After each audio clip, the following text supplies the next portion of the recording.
History of Us by Joy Hakim, Volume D, Chapter 17, Going for D-Day. General Erwin Rommel, Germany's brilliant desert warrior, looked at the skies and decided to take a 2-day trip home to Germany. It was his wife Lucy's 50th birthday. He had bought her a gift, shoes from Paris. He also wanted to see the Führer and asked for more troops. The weather was too rough for an invasion, he said. General Eisenhower looked at the same skies and decided to go for it. The English Channel was in turmoil, but the moon was full and the tides were low. The invasion began at night when paratroopers dropped behind enemy lines. They captured bridges and lit flares to guide the gliders that followed.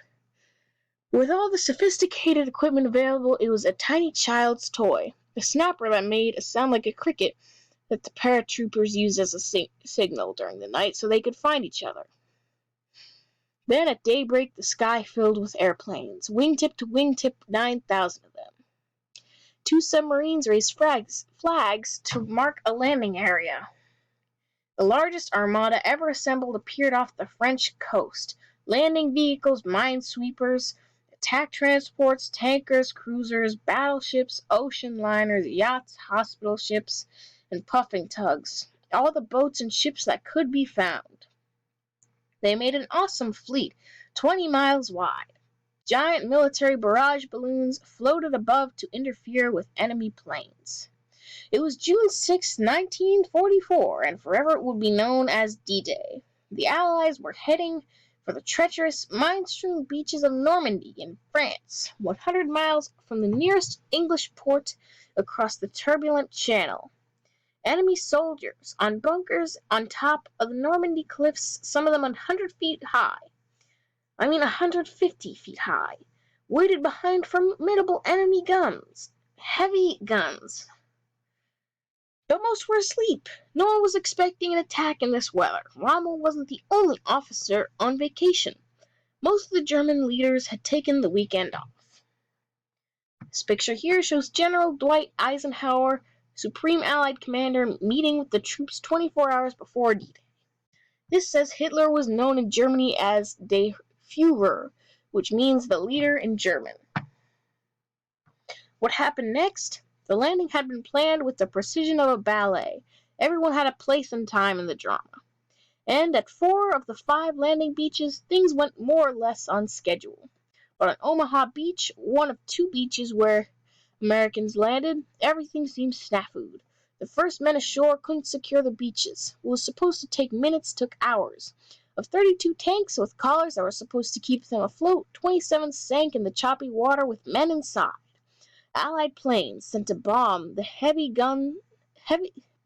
enemy's gun-filled bunkers, went too far, missed the guns, and dropped their bombs on French cows.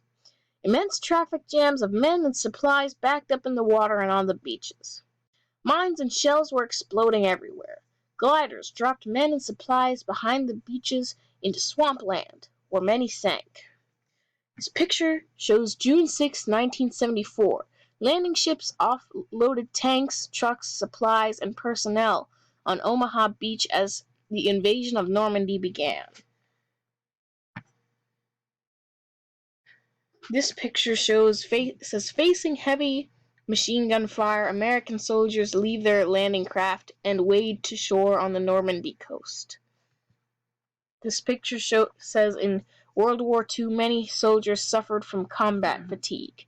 Most returned to combat after receiving care behind the front lines. This says the emplacements are the areas where heavy artillery guns are positioned. Flailing means moving wildly. General Omar Bradley on the command ship Augusta thought about calling off the landing. Then a destroyer came up in the shallow water and lobbed a shell right inside a main bunker. When other ships added their firepower, the Nazi gunners in the concrete emplacements were in big trouble. The Navy had opened a crack in the German defenses and the Yanks were on their way. Slowly at first, but then steadily, soldiers and medical personnel began to land and head inland, into the fierce guns on top of the bluffs. No word is big enough to describe their effort. Heroic will have to do. The operation had been brilliantly planned. Troops and officers had trained for a year. It paid off. Equipment specially designed for this invasion worked superbly. Tanks unrolled reels of steel matting that made roadways across the sand. Other tanks, with flailing chain arms, detonated mines and began to make the beaches safe. Some tanks carried small bridges. Naval engineers had built huge floating harbors. They were towed into place. In the midst of the fighting, over the noise of the battle, a British major shouted out the words from Shakespeare's play Henry V about another invasion of France. We few, we happy few, we band of brothers. For he today that sheds his blood with me shall be my brother, be he never so vile. This day shall gentle his condition, and gentlemen in England now abed shall think themselves accursed they were not here, and hold their manhoods cheap, whiles any speaks, that fought with us upon St. Crispin's day. It was D-Day, not St. Crispin's, but poets would write of this day, too, of heroism, of achievement, and of the waste of war. It was there to see on the beaches. They were littered with tanks and bodies and leftovers of men's lives. Socks, Bibles, toothbrushes, diaries, mirrors, letters, first aid kits, photographs, and food rations. By nightfall, Allied troops, American, British, Canadian, Free French, and Polish, were holding French soil. We had made it. We were on our way to Berlin. For the Axis powers, it was the beginning of the end. This picture shows a bomber crew returning from a mission to support the D-Day landings in Normandy. A wartime diary. You are a newspaper writer, a war correspondent covering this world war. When it ends, you will write a book about the times you have lived through, so you have been keeping a diary to record events. It is 1945. Here are some excerpts from your journal and some notes from this author. January 1st, Allied forces are beginning to turn back a powerful German army in Belgium. Soldiers are beginning to call this the Battle of the Bulge.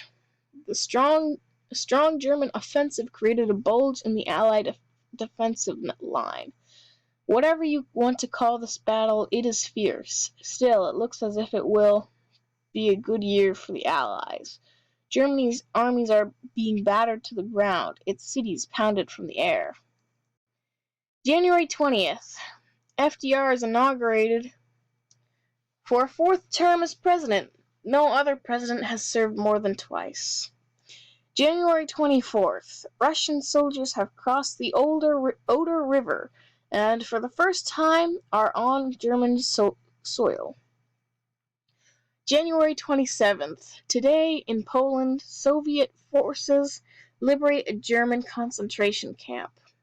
It is named Auschwitz. People in the camp were used as slaves by a German industrial chemical company. The company has left charts of the costs and profits of slave labor. But the camp was built primarily for another purpose. It was built to kill people. The horror and evil of it all are more than anyone wants to believe. 3 million people were murdered at Auschwitz, most of them Jewish. February 1st. The sky is thick with planes, an incredible sight.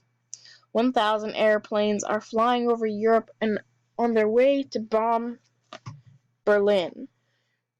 February 4th to 11th. President Roosevelt has flown to Yalta in the Crimea to meet with England's Winston Churchill and Russia's Joseph Stalin. They are said to be planning for the final battles. It's cut off. This top picture here shows Russian soldiers marching towards Germany.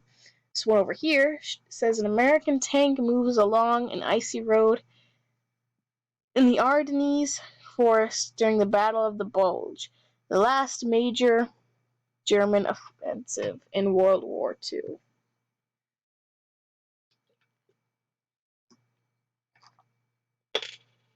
of the war, it continues. They agreed to call a meeting of the world's nations in San Francisco in April to form a peacekeeping organization called the United Nations. February 12th, John D. Rockefeller Jr. donates $8.5 million to buy land in New York City as a permanent home for the United Nations. Woodrow Wilson's idea of a League of Nations may finally be achieved. February 19th, American Marines have landed on Iwo Jima, an island in the Pacific. Reports tell of an incredibly hard fight and great losses on both sides. February 24th, General Douglas MacArthur promises to return to the Philippines, and he has done it. March 7th, the U.S. First Army has crossed the River Rhine and is inside Germany. All German armies have been pushed back into the fatherland. March 9th, today, 325 low-flying bombers dropped incendiary bombs on Tokyo. The bombs are filled with jellied gasoline meant to set fires. The Japanese capital became so hot that the water in its canals boiled. Still, the Japanese refused to surrender. Later reports that 267,000 Tokyo buildings burned to the ground and 89,000 people died.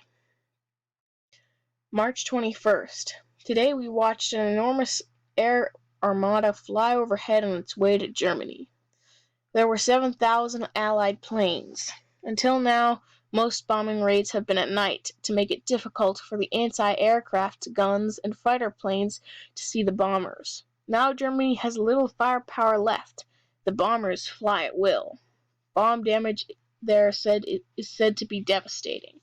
The Axis powers now have no hope of winning, and yet neither Germany nor Japan will give up. Those who began this insane engine of war have cut out the brakes. They can't seem to stop. It is their own people who are suffering most.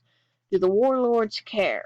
This picture up here shows Douglas MacArthur returning to the Philippines in 1945. This picture down here says that despite intense resistance and terrible losses, American Marines raised the flag on the island of Iwo Jima. And that's it for Chapter 17.